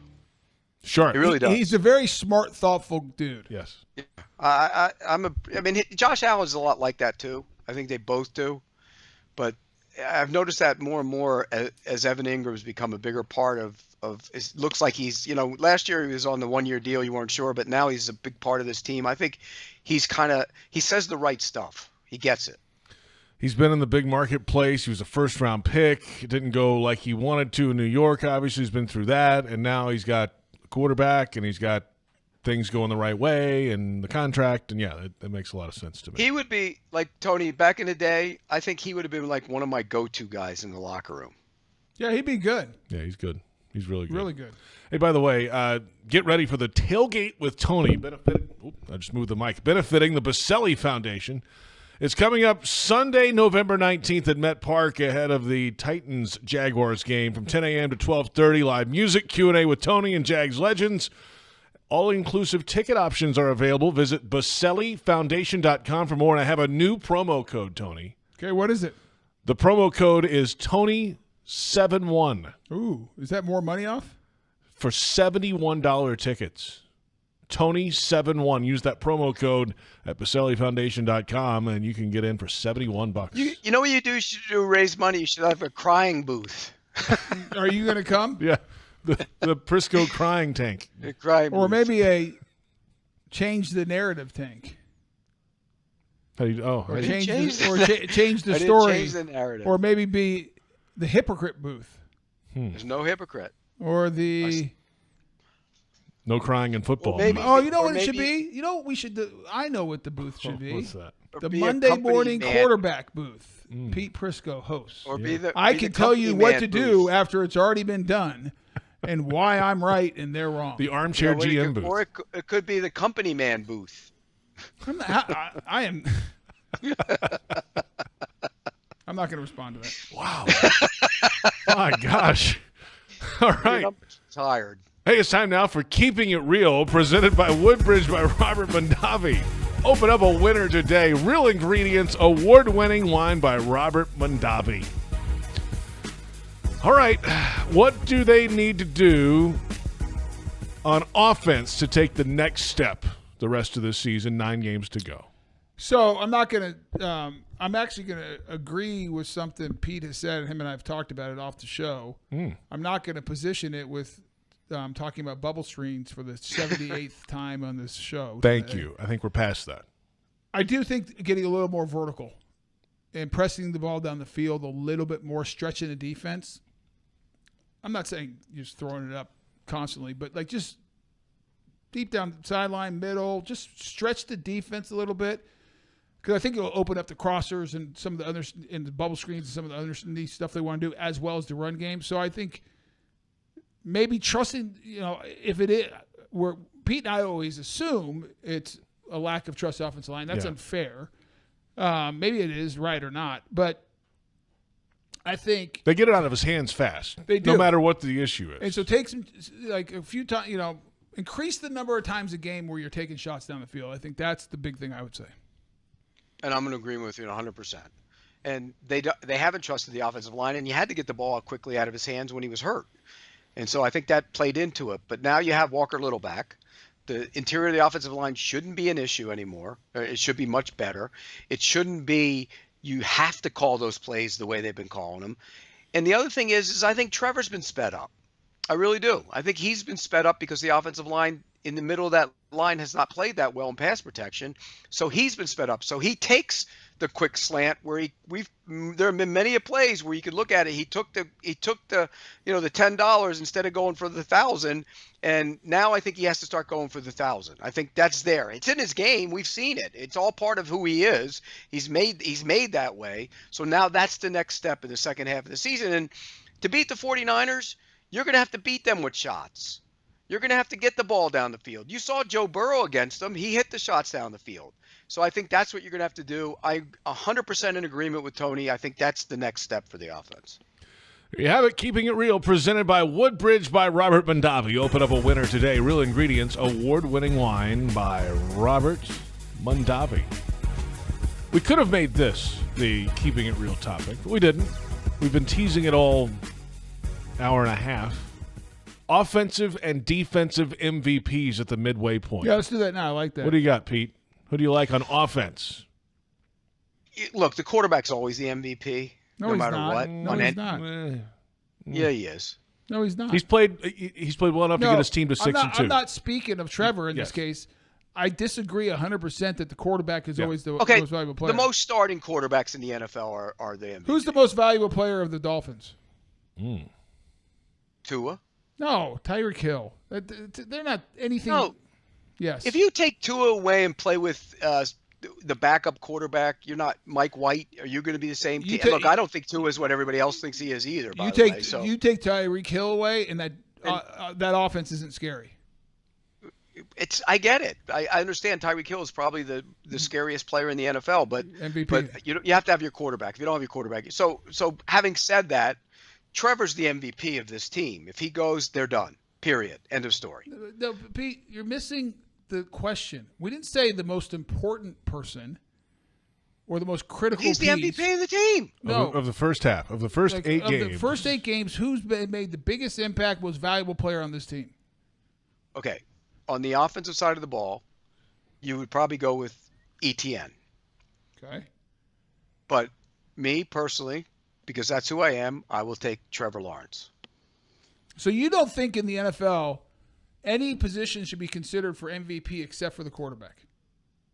If he's a franchise quarterback, 9 times out of 10, no. So then why don't we? If you're starting Josh Dobbs and Justin Jefferson's probably going to be the MVP. No. I'm talking about the overall award in the NFL at the end of the year. You think it should be a quarterback every year? It usually is. I didn't ask what it usually is. I'm asking you, Pete. Personally, yes. Unless somebody goes above and beyond what the position is, then yes. Otherwise, it's a quarterback. Yeah, I disagree with that, and I'll give you a perfect example. Yeah, give it to a left tackle. No, and it was either 2 years ago or 3 years ago, maybe it was both years.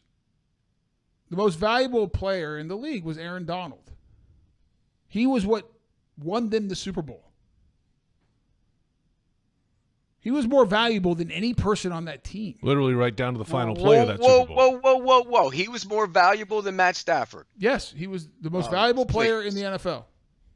Please. Okay, it's my opinion. I mean, he's clearly the best defensive player in the NFL. That I'll give you. Well, then he's not the best. He's not the most valuable player on the team. When Matt Stafford came there and won a Super Bowl, he's the most valuable player. No, they don't win the Super Bowl without Aaron Donald. Okay, you're going to talk about Travis Etienne being the MVP, correct? Of the offense. I haven't got there. We're going to go to defense now. It's your turn. Okay, well let me just make my case. Here's how you find out who the MVP of the team is. If Trevor weren't on the field, the team would be dysfunctional. If Travis Etienne's not on the field, they're still functional. There's the MVP. About defense, Pete. I think your definition is terrible. Most valuable player. That's it. It says it. MVP. No, but what goes in the most valuable player? Who's making who's been the offensive player of the year for the Jaguars? That's Travis Etienne. Okay. How about defense, Pete? See, this should be an easy one. Why is he so frustrated? I don't know. I don't get it. He's the MVP. Quarterback's always the MVP. Who's the defensive MVP? Josh Allen. And look, Tony mentioned he likes 3 different guys. I know who he's talking about. He's talking about Aluakon, Josh Allen, and Darius Williams. Darius has a case, by the way. Are you wailing? You're right. There? Are you crying? I'm crying. You're crying, Tony? I'm crying. I'm crying out of frustration of how idiotic the conversation is today. But keep going. You know what, though? You could talk about how idiotic that was, but I think JP got my point, and he was in agreement with me. What about the 3? About the MVP. Oh, the quarterback stuff? Yeah. Yeah, I kind of feel you, Pete. Makes sense. But I would say ETN, the overall, has been the best overall offensive player. Yes. That I would agree with 100%. He's been the best. Because Trevor hasn't performed to what I thought he was going to perform to. But he's still doing things outside of that to make his team go win and do things. Who is? Travis Etienne? No, the quarterback. Yeah, but he hasn't been as good as I thought he was going to be. Right, and that's fair Travis too. Etienne's been as good as we thought he was going to be. So yeah, he's the offensive player of the year on the team. Hey, what's your defensive player, Tony, since you're all into this conversation right now? What is it? No, I got to do offense first. Oh, you haven't done your offense? No. Well, hurry. Most valuable player, because I'm usually looking at this at the halfway mark. Who's the best offense? Who's had the best year offensively? Who's made the biggest impact? And that's Travis Etienne. And I would argue after that it's probably Evan Ingram. Now, the most critical, important piece of this whole franchise, not just offense, but defense, special teams, everything, marketing like everything, is Trevor Lawrence. Yeah. He's the franchise quarterback. But as Therefore, he's the MVP of the entire team. We define it differently. I'm not going to do this again with you, Pete. Defense. Boy, it's Pete got the 3 guys right, and if I had to narrow it down to 2, because here's my thing. Let me go through each of them. Oluokun, starting with him. I'm not sure they get lined up every play without him. Well, particularly not last year. No, but I mean, that's a different year. No, I'm talking about this year. Just watch him. I'm not saying guys aren't ready. But he is like identifying everything. He's always in the right place. He makes sure he's a tackling machine. Great blitzer. Big plays. Had the big play. Darius Williams. I mean, look at his number. He's the number 1 rated corner in the NFL in a passing league with not a great pass rush. And he's not the biggest guy at Forget corner about the biggest either. guys. Let's just think about this. At least the last time I looked going into the bye, I believe he was the number 1 rated corner in the NFL in PFF. Pretty high, yeah. I'll look. Hold on a second. Yeah. But he's up there, and he's doing that with the 30th best pass rush in the NFL.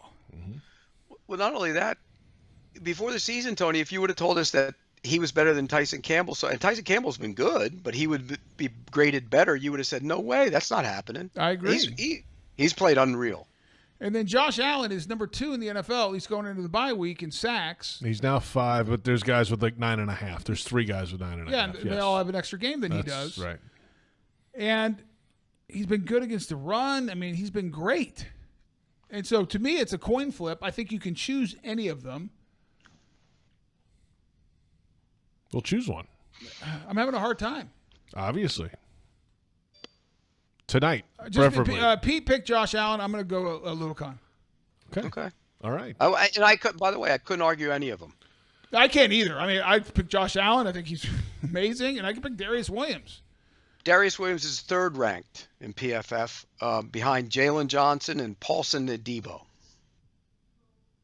All right. Very nice. And he's played 100 more snaps or almost 100 more snaps than both of them. That's amazing. It really is. We're back in a moment. We've got Fanatics fan questions. That'll get us going tonight because we're not quite there yet.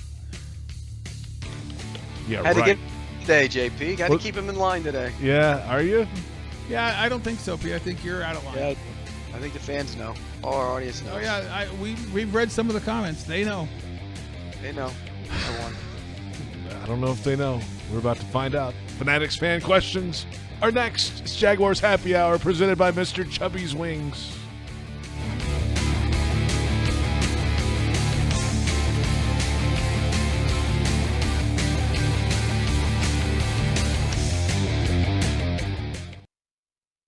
Mr. Chubby's Wings is a whole lot more than just wings. Craving the ultimate game day experience? Look no further. Swing by Mr. Chubby's and indulge in the biggest and best wings in town, all while soaking up the lively atmosphere with fellow sports fans. With plenty of game day specials and locations on the West Side, Fleming Island, Ponte Vedra Beach, and new this season, Everbank Stadium, they're here for all your game day needs. Mr. Chubby's Wings is a proud partner of the Jacksonville Jaguars. Mr. Chubby's Wings, before the game, after the game, and during the game. What's Bright Friday? It's the Black Friday event you won't want to miss. And it's happening now at your local Ford dealer. Brighten your holidays with great offers on a new Ford, like Ford F-150, the truck at the top of everyone's list.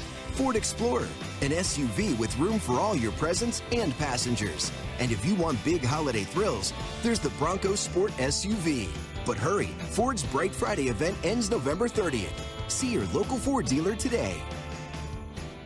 As the official ticket marketplace of the Jacksonville Jaguars and the NFL, Ticketmaster has a wide selection of tickets available for every game. Whether you're cheering on the Jaguars at home or away, Ticketmaster has you covered. With Ticketmaster's interactive seat map, you'll get a 360-degree preview of your seat so you can make sure you've got the best view of those pivotal plays. Plus, the Ticketmaster app makes it easy to sell or transfer tickets if your plans change. And mobile tickets make getting in on game day a breeze. Find tickets today at Ticketmaster.com/Jaguars. That's Ticketmaster.com/Jaguars. At Ameris Bank, we're with you. We asked our team what that means to them. We're with you means we have a partnership. It's a relationship. We're here for the long haul. We have a solution for each and every person that chooses to bank with Ameris. When you're starting your first checking account, starting your own business, buying a home. Personally, commercially, corporately, whatever needs you have, we take great care of our customers. We're with you. We're with you. We're with you. Learn what it means for you at amerisbank.com/withyou. Equal housing lender, member FDIC. Brooks Rehabilitation has more than 50 years of experience serving the North Florida community with cutting-edge rehabilitation care, ranging from joint replacements, sports injuries, and balance issues to traumatic brain injuries, spinal cord injuries, and strokes. Their highly trained clinical teams span across their system of care to include inpatient, outpatient, skilled nursing, assisted living and memory care, home health, and adaptive community programs. Learn more at brooksrehab.org. Brooks is proud to be the rehabilitation provider for the Jacksonville Jaguars. Reconnect with the best version of you at Amara Med Spa, Northeast Florida's premier luxury medical spa, located in Ponte Vedra, Town Center, Avondale, St. Augustine, and Fernandina.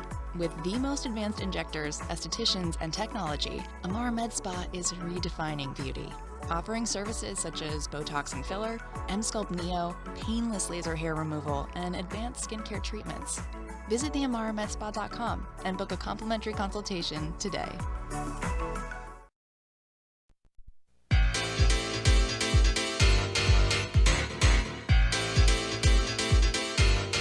I really didn't realize that we didn't win any games in October last year until Press said it today, and I was like, dang, this is a much better feeling. I know everyone's feeling much better, and we're just grateful for it, because we know what it's to be like on the other side, and we just want to enjoy this moment and just kind of soak in it right now, but don't get too stuck in the moment. That way we don't be able to move forward. Travis Etienne Jr., Jaguars running back, near the top of the league in rushing attempts, rushing yardage, tied for third in rushing touchdowns. And welcome back. It's Jaguars Happy Hour.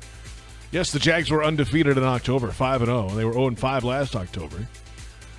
And now it's on to November, and much more ahead for this team. 9 games to go, and it's time for the Fanatics fan questions. Jaguars fans, gear up at Fanatics.com with all latest Jag styles. Shop now and get today's special offer. Fanatics.com, officially licensed everything. Tony, we put the cat signal out on X earlier today. Yeah, we need to get our TV in here so I don't have to look over here away from the camera. Thank you, Tony. Yes. Here's the best we've come up with. At Unbiased Jag, will Tony give a pregame pep talk to the offensive line to stop Nick Bosa and Chase Young? They don't need one. Here's the deal. Let's just call it what it is. The 49ers aren't rushing the passer very well right now. Now, they're capable. And Chase Young helped them do that? I don't know. It's not like he's been lighting it up. He's a good player. He also got Randy Gregory, too, remember? Yeah, and he's done nothing. Bosa's not really getting to the quarterback. Now, they pressure, they impact, they move Joe Burrow around. But how many does Nick Bosa have even? They didn't sack Kirk Cousins when they played him. No. And, but overall, this is how you handle a great pass rush. Bosa has 3, by the way. Yeah. Hargrave has 3. Yeah. Like What's Armstead have? Armstead had 2 against the Bengals. Right. I don't know how many he has in total. Armstead has 2.5 now. Yeah, 2 against the Bengals. Yeah. But for that group, they're not getting home enough. No, and they're giving a bunch of yards. 18 total sacks for the 49ers defense. That's less than us. It's 2 more. It's 2 more than us. I'm sorry. 2 more than us. But they're good players, though. I mean, Nick Bosa is a good player. It's called what it is. 19 quarterback hits, number 1. He's good. That's what I'm saying. I mean, he's just not finishing is probably the better way to say it. They're disrupting, and they disrupted Joe Burrow at times, but they gave up. They go through stretches where there's a bunch of time back there, and they're trying to play more man than I think they probably should, and they're getting torched a little bit. Yeah, it's a different style in that back now. It is a different. They do play more man. They play more man, which and this is not the question, but it's going to be a big opportunity for Trevor to use his legs because when a team plays man with a running quarterback, watch out if you don't get home. But they got good pass rushers. They got Nick Bosa. Chase Young's a freakish athlete, but I don't think he's proven he's a great pass rusher yet. Randy Gregory's long, powerful, good player. Is he great? No, but good. Like Eric Armstead is probably their second best pass rusher, or Hargraves, and Hargraves is a disruptive force inside. But from the tackle position, my mindset anytime, and I'll go back to 96 when I played against Bruce Smith or against Derek Thomas in 98 or whatever year you want to talk about, playing against top-end guys, it's about you more than them. Because if you make it about them, then you get in your head and you get all messed up. Look how good they are. Look how fast they are. Look how powerful. Look at the spin move. Look at the hump move. They can do this. They can do that and everything else. It's about you. It's about your technique. It's about your preparation. It's about you having a game plan and then going executing the game plan. Because if you have that mindset, you'll be much more relaxed. If you're so worried about the guy you're playing against, and I've gotten my head where I've been all out of sorts thinking about the guy more than what I'm supposed to do, you'll be anxious, you'll be leaning, you'll get out of position, your body position won't be right, your foot won't be right, you'll be just all out of sorts. And so the better the player is, the more you need to make it about your technique, your game plan, and executing it. And then let the chips fall where they may. And what I tried to tell myself going to the games like that is, you know what? If I go execute my game plan, have great technique, compete my ass off, and play physical, and I still get beat, I can live with that. I can live with it. But what I can't live with, and if I go back in the history of my career, from pro to college to high school, and trust me, I got a messed up mind where I can remember I don't remember all the good stuff. I remember every bad play, every bad game, every bad moment. And I go back and think about those. You know where I get mad at myself? Is when it was in my head or mentally I allowed myself not to do what I knew I was supposed to do. Or I didn't trust my technique. Because I was worried about the guy I was playing against instead of just doing my job. Not once, ever, since I've been playing the game of football, have I ever felt bad, looked back and been disappointed at any moment I ever went out and executed my game plan, was physical as can be, and let the chips fall how they may because I did my technique, I was ready, I had a game plan, I was physical. I got beat. That's the game of football. You're going to get beat sometimes. And so that would be my advice. So to answer the question, no, you're not going to give him a pep talk. However, we just got one, I think. Yeah. I mean, that's how. I mean, I bet you if you talk to most guys that have success, that's the approach. I would agree with you 100%. Well done. Nice job. I'm ready to go block somebody now. So I hope me too. Put a forearm in somebody's teeth. I like and that. But that's the one thing with this Niner group, and we haven't talked a lot about them. They're good. I've watched them. I did one of their games. They're not playing very well as of late, but they're still, losing closer games. And people, let's not forget and Pete, I haven't heard the latest, but they've been without their 2 best players in offense. Yeah. Two of the 3. They have 3. Yeah, I think McCaffrey. They have 3 superstars on offense. McCaffrey hasn't been healthy either. Yeah, but they have 3 superstars on offense. McCaffrey, Debo. Yeah, Debo's not really a superstar. I think he's Ayuk's a better superstar in that system. Yes, I think he's Ayuk's so versatile. And Trent Williams is the other he's superstar. A star. That's a star. And then they got some other good players like Ayuk, very good player. George Which Kittle. Which games did you do? George Kittle's the 4th superstar on that team. Yeah. I did the Giants game on Monday night, was it? Thursday night? Yeah. Can't remember. They're very star heavy, that roster. Yes. They have a great inside backer, 2 great inside backwards, in Greenlaw and Warner.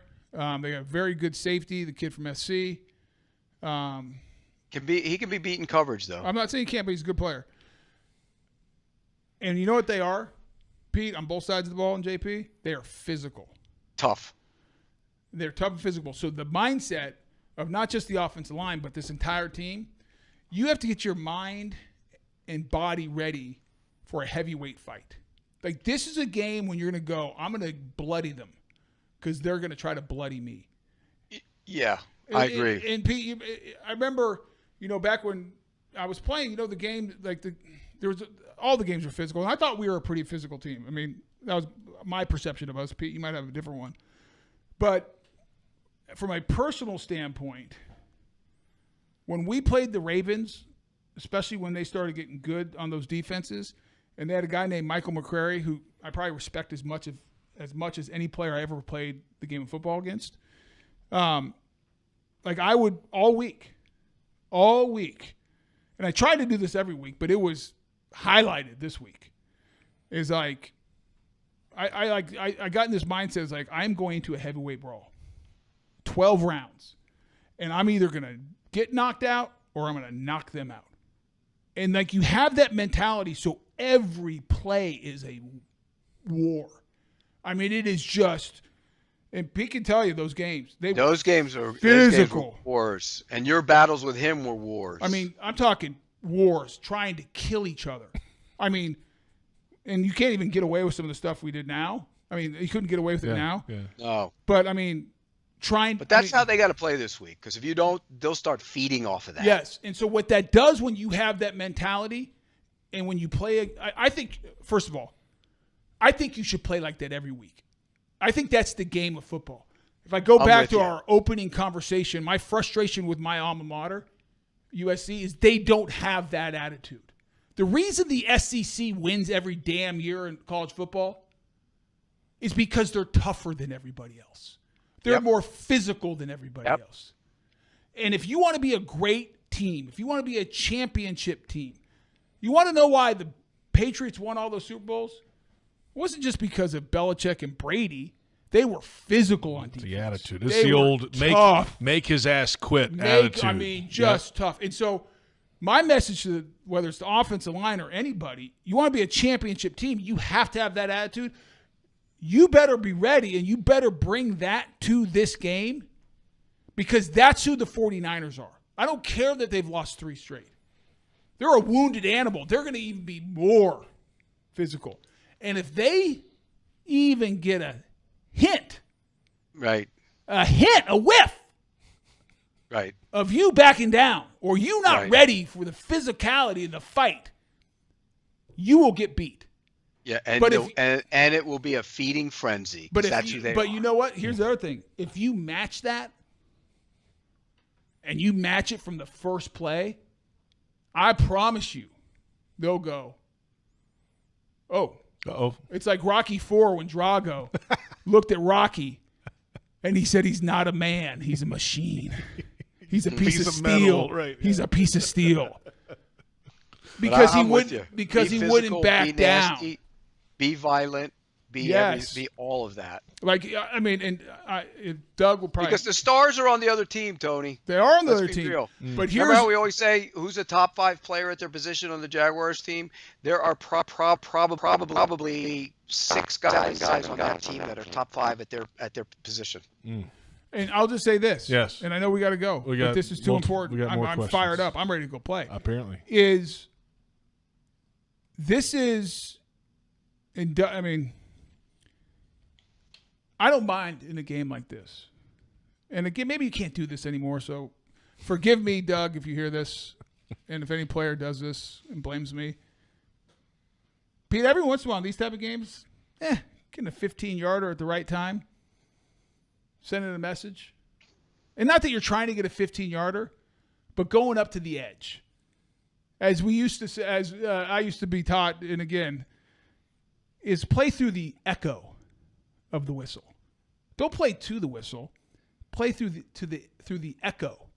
Yeah, like if you're pinned back on the 1 yard line and it's second down or something, well, you get a personal foul. It's only going to move it back a little bit.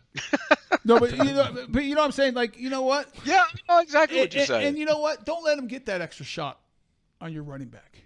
Or you know what? If you're on defense, get that extra shot on the running back. Send a message. Because here's the big opportunity.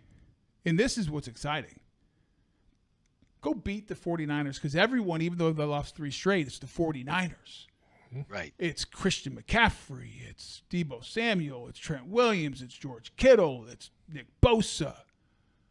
It's Fred Warner. I mean, Greenlaw. I mean, it's the 49ers. You go punch them in the mouth and you physically take it to them and you put a W up on the board. Doesn't mean you're going to the Super Bowl. Doesn't mean you're winning the division. But it sends a message to everybody. This is who we are. Mm-hmm. Let's get a couple more questions in. Okay. Then we got to take a timeout. At North Dakota Jag, could you give us the most heated interaction between the two of you during Tony's playing career? Yeah, I can. Let me see if Pete. Let me see if I agree with you. So there was twice. The second one wasn't really direct. Maybe it was directed at Pete, but there was an incident. I think it was 2000 with Mark Brunell getting benched at the end of the Ravens game by Tom. And somebody from the media tried to make it a story about like quarterback controversy, and I lost it. That might not have. I might not have been there then. So maybe I you left weren't in there. 2000. And then the other time 2000. is Pete. It was a weekly heated on Monday, because Pete had this propensity, and it was his job, so it wasn't really a propensity. He had a requirement to grade. Yeah. Yeah. That got me in trouble more than anything I've ever done. He had to grade each position group, and I would. No, that's not what it was though. Oh, it was a run game, pass game, or something like that. Yeah, it was pass game, run game, but there was always one category for the offensive line. The offensive line had its own category. It was the only position group that got graded as by itself. And I'd come in hot. You weren't alone though, because you remember Leon. And then, I remember one time, I walked into the locker room after a game, and Leon goes, "We don't give a hell about your damn grades, Pete." And then one time we roped off an area that Pete wasn't allowed into. Yeah, but it was never heated. No. It also heated. You didn't get heated with me. No, Pete and I had tense conversations. Yes. And because I would go back at him, and Pete, as everyone knows, Pete is never going to back down from anybody. We had that tonight. Never, which I respect and appreciate it, and it's one of the reasons Pete and I are such good friends. But it was always, we'd go at it, we'd disagree, but by the end of it, we were talking about the league in general because we both love football. Yeah. By the way, just before we go, JP, I got a text from a buddy of mine who was listening. He said, "Well, I think Tony needs a hug. You've had him all wound up today. Maybe JP can add that to his hosting duties." Oh, wow. Well, I don't think so. That's not in the job description. I mean, I can read some too if we want to. I'll be back. Read them. No, what are we doing? What? We could read some tweets about Pete's. We could. Yes. We could. Read them. I don't care. We could. No, I'm a team player, Pete. We only have a few minutes left. That's why we can't. Oh. Because we talked about crying in football for about a half hour earlier. That was a good segment. It was a really good one, actually. Hey, let's come back in a moment. Quick around the league. Monday Night Football. Oh, by the way, you choked last week. It better be you better do a better job. Can't really be worse, I suppose. We're back in a moment. It's Jaguars Happy Hour presented by Mr. Chubby's Wings.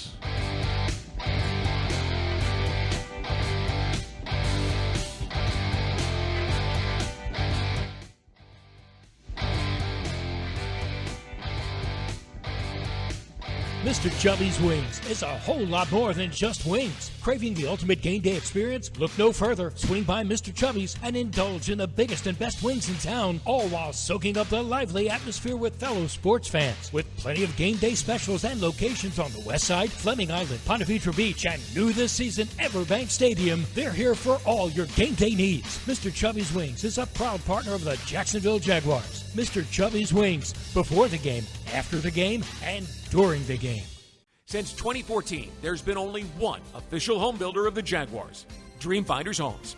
With quality-built homes and a speedy move-in process, we're in 20-plus communities in the best locations across Northeast Florida. Dream Finders Homes is everywhere you want to live. So get off the sidelines, Jags fans, and get into the game. Let Dream Finders help you navigate your home purchase and offer great interest rates. Visit DreamFindersHomes.com for all your move-in ready homes and step up your game. As the official supermarket of the Jacksonville Jaguars, Publix is helping fans gear up for game day with the limited-time Jaguar sub. Piled high with hot deli chicken tenders, boar's head bacon, cheddar cheese, coleslaw, and barbecue mayonnaise on a white sub roll. The Jaguar sub is an easy, delicious meal for any fan. Make it an ultimate game day by ordering the Jaguar sub online for in-store pickup. Publix, where shopping is a pleasure.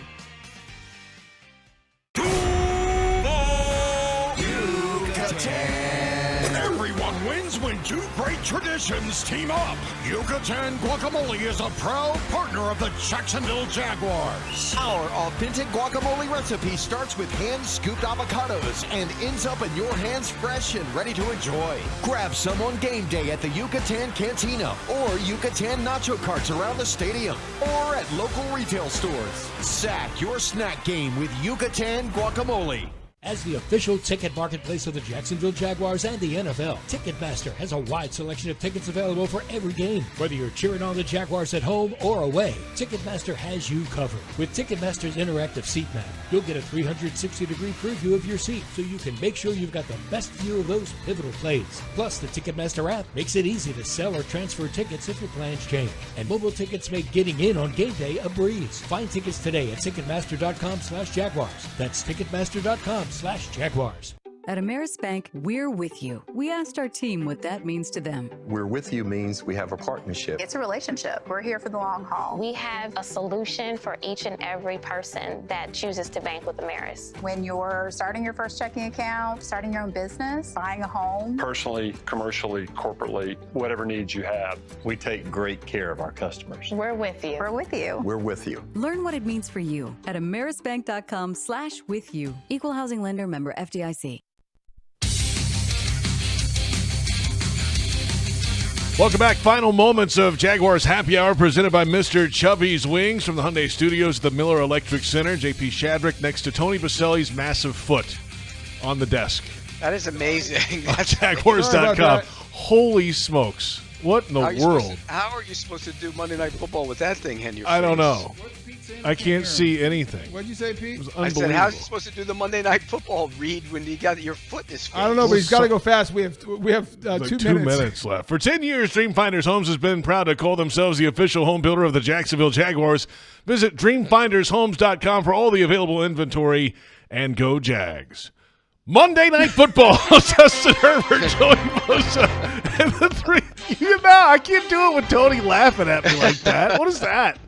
You're staring at me. Start over. Let's do it again. All Start right. the music over. Hold on. Let's Start stop. Pressure, he melts. Well, that was fine. And then Tony's staring at me, throwing a hole through me. Stop.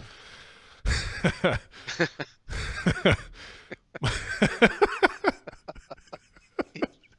not going to get through it. Monday Night Football. Justin Herbert, Joey Bosa, and the 3-4 LA Chargers head across the country to MetLife Stadium to face Zach Wilson and the 4-3 New York Jets. Trevor Lawrence on the Manning cast tonight. Who you got at the Meadowlands? Answer the question. I'm going Jets. I think the Jets are tough. They are tough. And I think they play really good defense.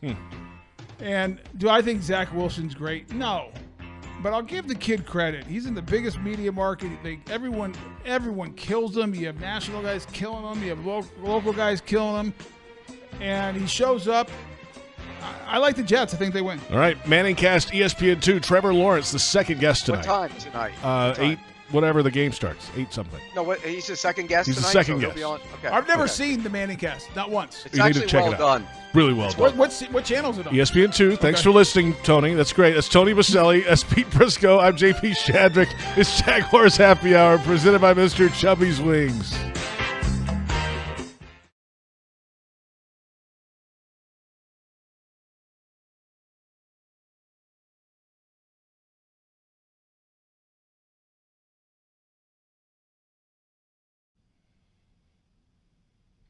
Let's do one, Tony. Just to have it.